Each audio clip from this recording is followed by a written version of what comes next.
We're still waiting for witnesses to surface because we need that to prove the cases. We need that to prove the details of every case. You cannot put a case as a general statement of facts. There has to be a specific statement of facts for every case, and a witness to testify to every fact. And if they want to put our people in jail, there has to be a reason for it, and there has to be due process first. We have to observe the rights of the people who are accused of committing crimes. Constitutional rights. And we have the Bill of Rights. We know that. And we have to observe the Bill of Rights in this country. We cannot run roughshod over a system and say, you're a lousy country and you cannot do what we want you to do. Are they dictating on us what we should do as a country? I hope that they know what I hope that the ICC will know that Mr. Khan is doing them a great disservice by putting a challenge to our system here. Are they putting a challenge to our system here?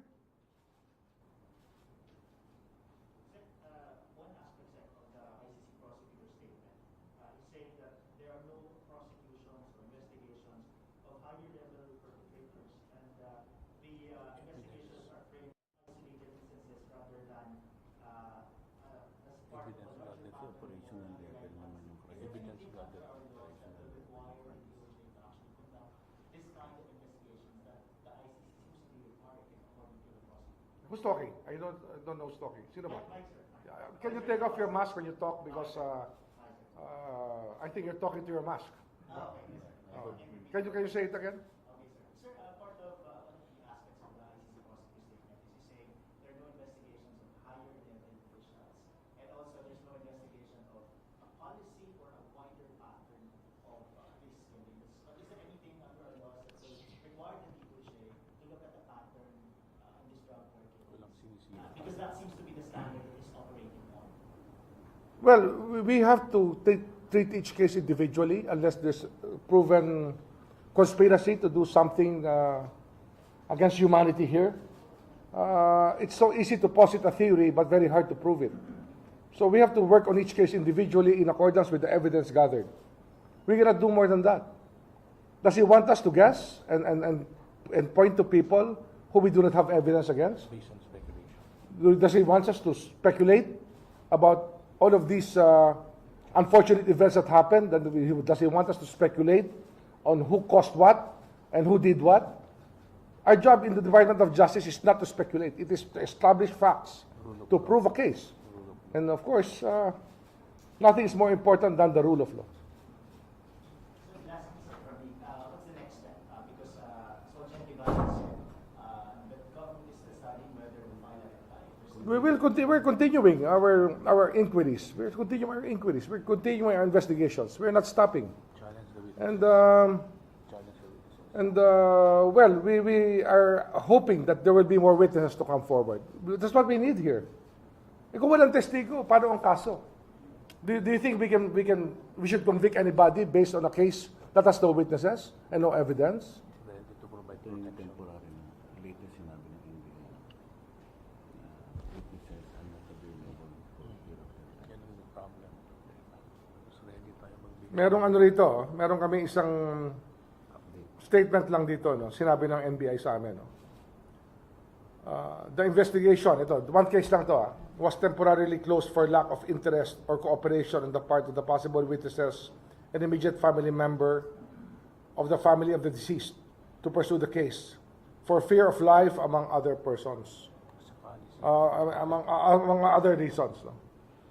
Yun nga sinasabi ko dati, I think I've told you that before, that we are looking for a way to protect the witnesses. We are offering witness protection to all those who want to come forward to testify, or even to complain.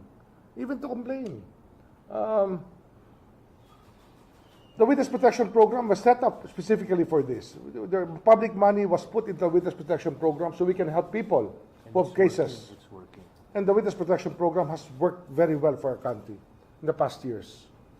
So, the unfortunate thing here is, here comes a foreigner who thinks that he knows the Philippines more than we do, who thinks that it is so easy to run government from our side of the fence, Because madaling magmiron eh. Madali kasi magmiron sa Tagalog. Madaling magmiron, madaling magturo, madaling pumuna, di ba? Madaling magmatsyag at magsabi ng iyong pagpuna. Pero ikaw ang umupo sa kinalalagyan ng mga nagtatrabaho, anong iyong gagawin pag ikaw yung narito?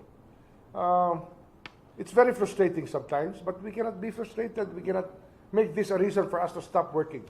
We go here every day to work because it is what we do. It is what we do for the country. This is our country. Realistic. Sir, Lawrence, tanong ko, Radyo Pilipinas. Sir, plano niyo po bang magsagawa ng reply back doon sa ICC? We are not members of the ICC. Ano yan? We are doing this out of the principle of comity. Again, I tell you. We are being courteous to them. And if the person wants to be in a political, to appear in a political spectrum, maybe he should run for office here, if he can.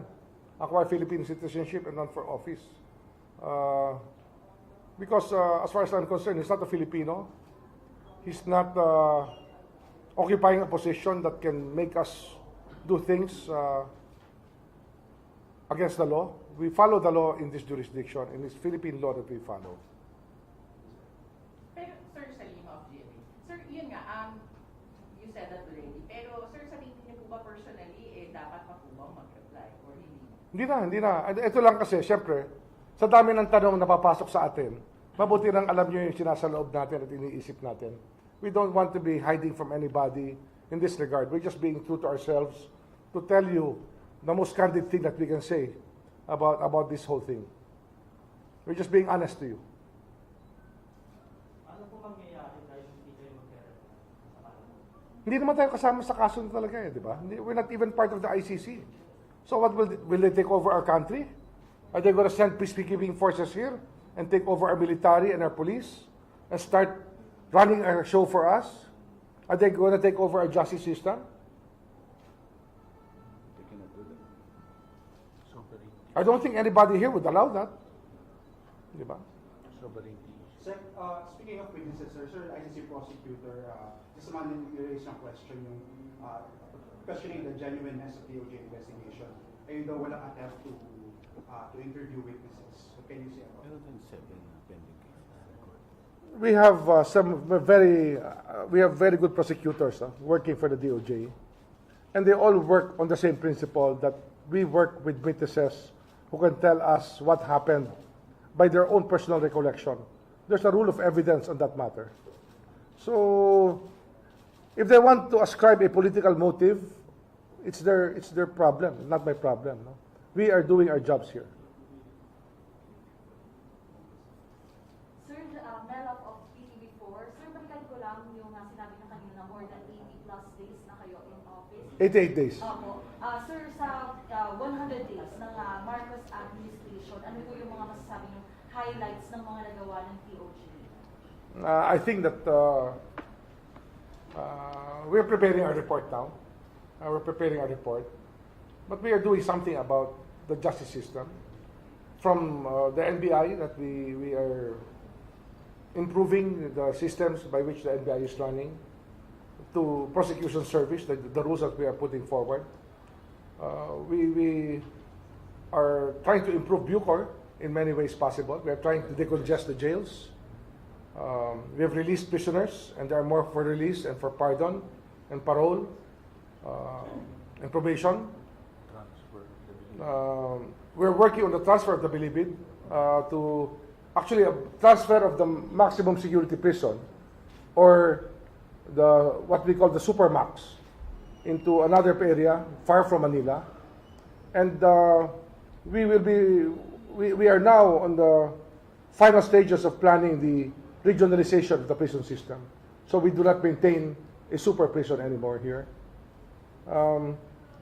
The Office of the Government Corporate Counsel is doing its job. We just have a new one appointed lately, but they're doing their jobs. And when it came to problems of, let's say, PAGCOR, we were able to address these PAGCOR problems. updated na tayo sa Monday petitions for review. The Office of the Solicitor General is doing its job, pursuing the right-of-way cases of government and other mandate and performing its mandates. the public attorney's office is busy defending the people who need defense, and is now attending to the PDLs and trying to helping us in our effort to decongest the jails. And in fact, even our effort in decongesting the jails, the public attorney's office is now on top of it and attending to every jail that there is in this country. We have already improved our system for petition for review, and it's now current. We do not have any backlog for those that we had for the past 88 days that we were in office. All of these cases have been addressed on time, even less than the 60-day period required by law. We are functioning at a very good level here, and we are confident that we are being judged well by the public in what we are doing. When it comes to the POGOs, we're doing our job. We're not processing many of the people who have to be deported for overstaying. I think that the confidence of people has returned to our law enforcers after all of these videos showed up. The law enforcers became more visible, and all of this stopped. I think that I would give the DOJ a very fair grade, a very good grade for the past 88 days. But we're not stopping. We're not resting on any laurels here. We know that this is a tough job ahead for us for the next 69 months. For the next 69 months that we have left. And we will still continue doing our job the way that we know best, the way that we know how. Hi, Sir Marlena Gallo from PTV. Sir, baka lang may update na dun sa new prescription case na plano natin i-file sa Court of Appeals regarding sa PTV. Well, we had a meeting yesterday here in this room. I met with many of the concerned people, and we're just planning out, we're mapping out our next moves for the prescription case. So abangan na lang, no? Let's not preempt ourselves about this matter, but you will get to hear about it as it happens. We're not hiding anything from you when it comes to that. Definitely, we want to move forward to the Court of Appeals. Sir, update na lang dun sa POGO.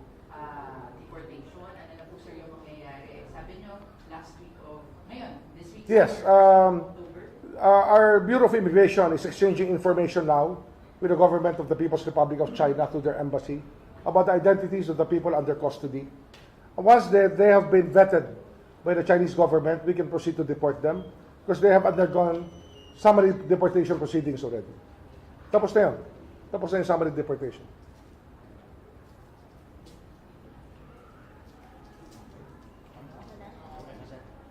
Okay? Thank you, ha. Salamat. Thank you.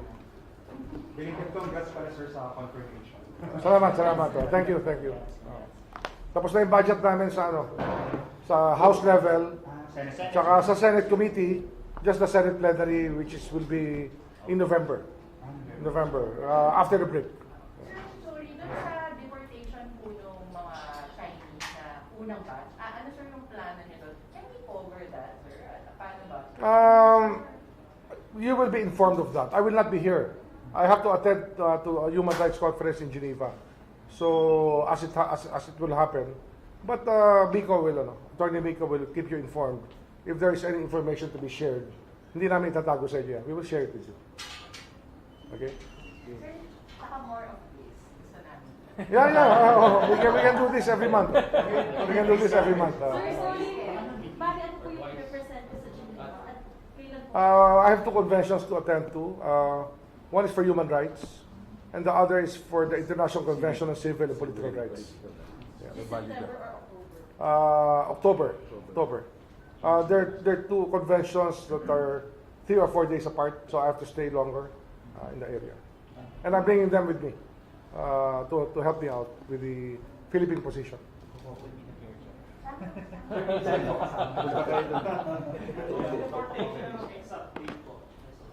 Ano yan? Day-to-day tayo dyan because we're waiting. These are what you call birth pains. Nag-uumpisa pa lang kasi ito. This is the first time. The last time that this happened was China requested us to deport some of the people that they wanted deported. and now we're the ones asking them to accept the people we're deporting to their own country. So we just want them to, we're just giving them the respect that they want to vet or to validate the identities of the people who are under our custody. Sir, yung celebration po ng DOJ, anong move po ba? Yung DOJ anniversary? Well, every day is a celebration of little victories won. We have to win every day. But 125 years of the DOJ it's a good milestone for the country. It's a good milestone for the country. And probably the international community should take heed of the fact that we have been here long enough, longer than many of them in the who are in the international community. Okay, thank you.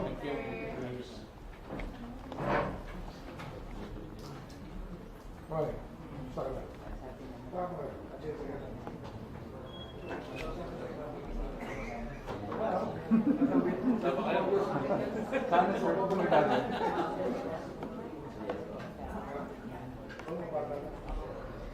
Okay, thank you.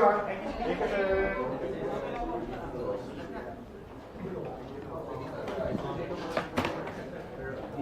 Sa atin naman daw, para naman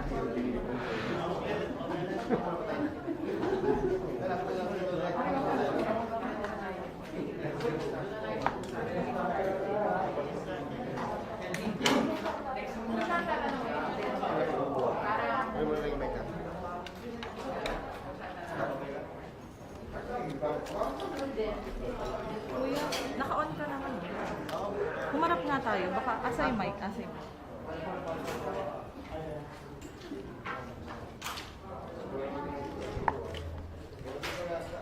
sa dapat. Sa dapat. Naka-on ba tayo? May pero nag-podcast na lang daw pagka lang may kamera. Oo, baba mo.